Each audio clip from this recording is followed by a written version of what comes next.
Halo teman-teman, hari ini kita mau vaksinasi COVID-19. Saya bersama istri saya, Dokter Kika, senyum. Nggak bisa senyum karena pakai masker. Mau suntik vaksin di Rumah Sakit Cahya Kawalian. Mudah-mudahan lancar ya.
Mana vaksinnya? Ini vaksinnya ya dok. Oh, vaksinnya kayak gini bentuknya. Ya. Ya, Single dose ya dok. single dose. Mau vaksin COVID-19. Mudah-mudahan aman ya. Bismillah. Bismillahirrahmanirrahim. Mau kelihatan kak suntiknya? Boleh, boleh, boleh. Punten.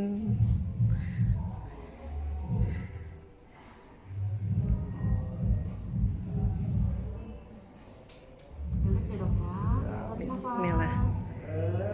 Aduh. Udah belum? Nggak terasa? Udah dong. Mantap dong. Wah, ini Pas udah ahli yang bisa. Biasa namanya nyuntik bayi. Biar emang bayinya. Sip. Sip. Ah, di sini dok. Oke. Lebih jelas.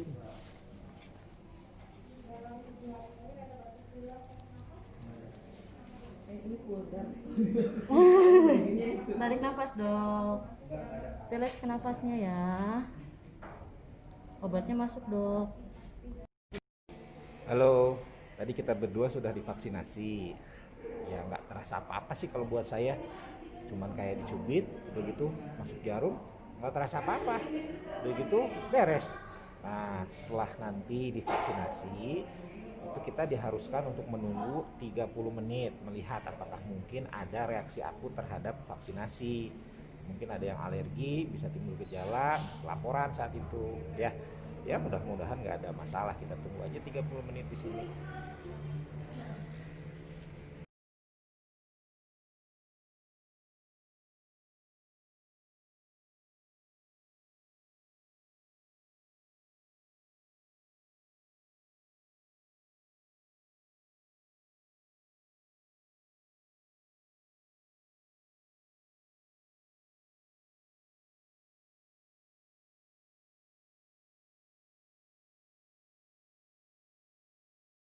Udah 30 menit nggak ada masalah apa-apa, jadi mau lanjut kerja ya. Halo, saya sudah di tempat kerja. 1 jam setelah vaksinasi, yang saya rasakan cuma rasa pegal saja sedikit di sini. Selain itu tidak ada keluhan yang lain, nggak ada lemas, nggak ada demam, nggak ada gatal-gatal ya. Ya, terus sekarang saya mau pakai baju. Nah, kalau soal kerja itu selama setahun terakhir saya selalu pastikan dalam keadaan aman. Jadi di belakang saya ini nih sudah disiapkan ada APD yang biasa kita pakai sebelum kerja. Nah, selain APD itu, nah di tempat kerja saya juga sudah dipasang beberapa hal untuk mencegah kemungkinan penularan penyakit. Nah, ini adalah kipas. Kipasnya ini, exhaust fan ini dibuat ya dengan menggunakan kotak kayu. Kemudian dialirkan melalui pipa PVC ini atau paralon ya, dan dibuang keluar. Sehingga kalau misalnya ada pasien yang datang, mungkin dia positif COVID, ketika dia tiduran di sini sebelum diperiksa, udara nafasnya bisa terbuang keluar. Di sampingnya ada HEPA filter. Selain itu, di rumah sakit kami, di setiap ruang pemeriksaan dokter sekarang mejanya itu sudah ada kaca. Ini udah ada dari sejak 8 bulan yang lalu lah kita buat. Jadi ketika pasien mau ngomong sama dokternya aman, pasien juga aman. Siapa tahu dokternya positif ya. Halo. Nah, ini saya pakai APD yang biasa saya pakai sehari-hari. Ketika periksa pasien, ketemu pasien, APD-nya seperti ini. Ada masker N95 dilapis oleh masker surgical biasa, pakai face shield, ada head cap, ada baju APD. Baju APD-nya pakainya yang dari bahan taslan, jadi tahan air dan bisa digunakan kembali. Ya, terus seperti ini. Kalau misalnya ditanya apa setelah divaksin mau berhenti menggunakan APD, ya tidak, karena vaksin itu tidak mencegah penularan 100%. Masih mungkin tertular, masih mungkin menularkan. Jadi kalau misalnya saya, istri divaksin, tapi anak-anak di rumah belum, ya tentunya mereka akan beresiko kena COVID. Jadi tetap jaga diri, pakai APD supaya kerja dalam keadaan aman, sampai ke rumah tidak bawa penyakit, tidak menularkan sama anak, sama pembantu atau mungkin orang tua gitu. Ya, itu dulu.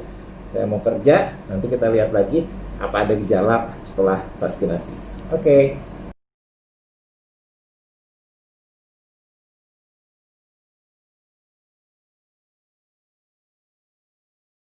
Sekitar 6 jam setelah vaksinasi, saya tidak merasakan ada keluhan apa-apa, semuanya masih oke.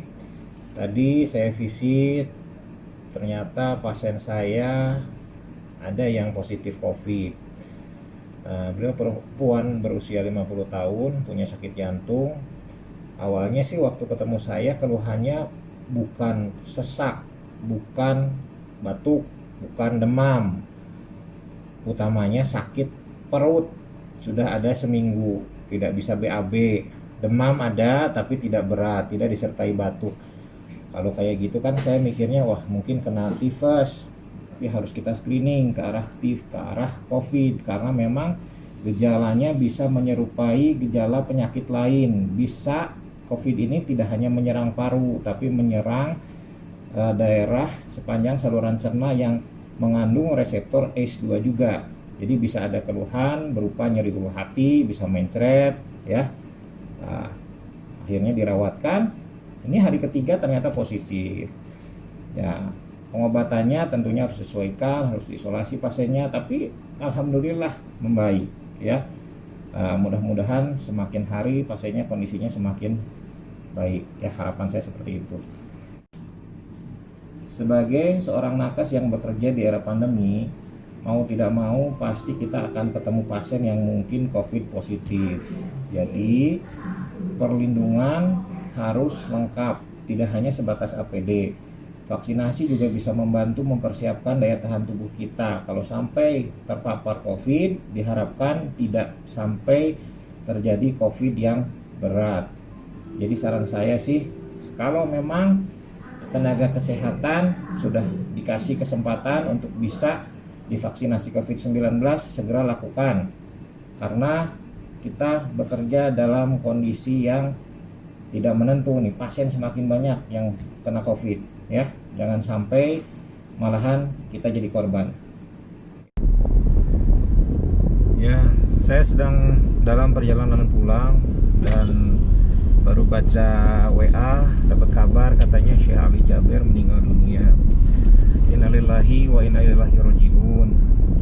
Saya turut berduka sekali, ini saya rasa kehilangan yang sangat besar untuk Indonesia, karena beliau itu betul-betul ulama yang bisa memberikan pencerahan lah untuk kita semua.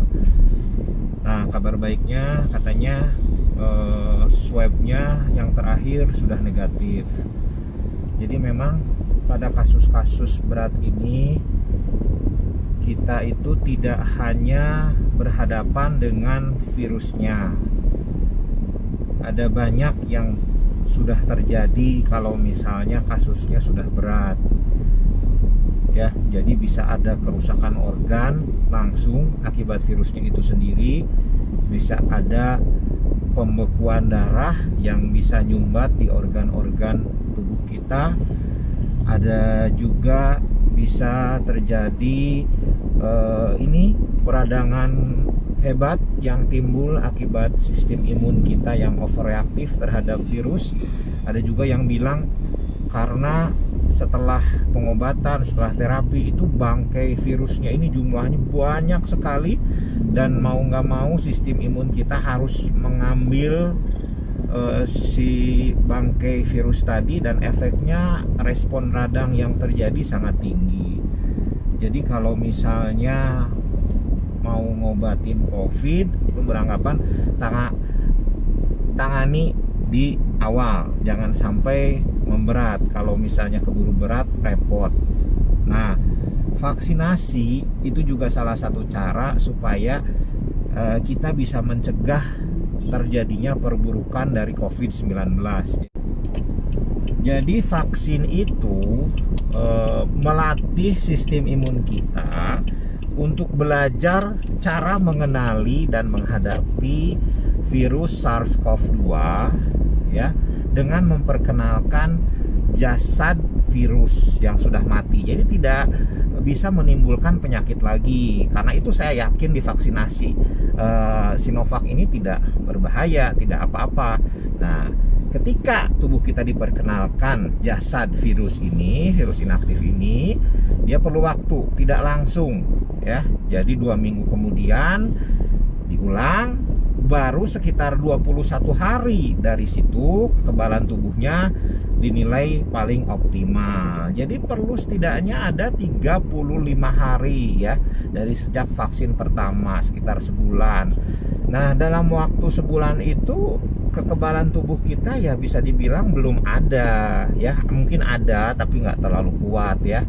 Nah, jadi masih tetap harus jaga diri. Bahkan nanti pun kalau misalnya sudah kebal, kita tetap harus hati-hati karena tidak semua orang sudah divaksin seperti kita. Seperti saya misalnya, saya sama istri sudah divaksin. Sebulan lagi kalau lancar, mudah-mudahan kekebalan kita sudah cukup baik.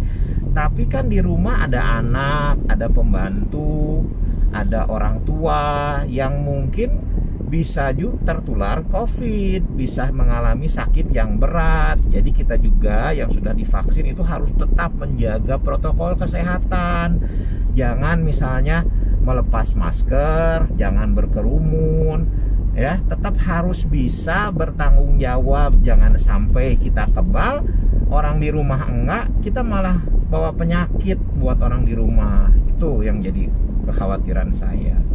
Jadi walaupun sudah divaksin, saya akan tetap mengenakan masker, jaga jarak, hindari kerumunan, sampai orang-orang di sekitar saya, populasi komunitas kita sudah cukup terlindungi dan angka penularan COVID turun.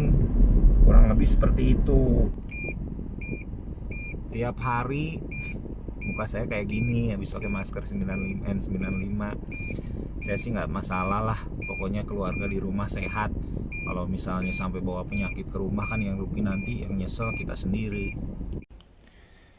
Halo, saya sudah di rumah, sudah mandi, ya, sholat, istirahat. Ini kurang lebih sekitar 10 jam dari vaksinasi tadi pagi. Saya merasa tidak ada keluhan apa-apa. Kita lihat saja besok atau lusa seperti apa. Mungkin itu akan saya bahas pada video selanjutnya. Mudah-mudahan apa yang saya sampaikan pada video kali ini bisa bermanfaat. Jika kalian merasa video ini bermanfaat, silahkan share, like, dan subscribe channel ini. Atas atensinya, terima kasih. Assalamualaikum warahmatullahi wabarakatuh.